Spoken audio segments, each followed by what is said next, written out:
کہ آج ساری دنیا پیدا کرنے والے کو بھول چکی ہے.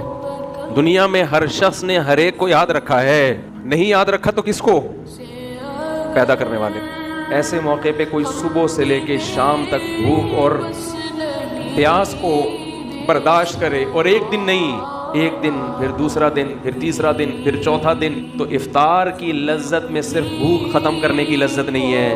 اصل لذت یہ ہے کہ جس خدا کے لیے صبح سے شام تک قربانی دی, وہ خدا ہماری اس افطاری پر بھی ہم سے خوش ہو رہا ہے, وہ ہمیں کھاتا دیکھ کے خوش ہو رہا ہے.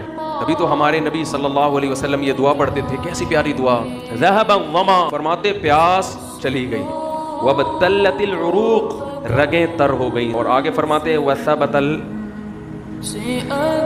وثبت الاجر انشاء اللہ, اور اللہ نے چاہا صبح سے لے کے اب تک اللہ کے لیے جو ہم نے قربانی دی ہے وہ اجر ہمارا ثابت ہو گیا.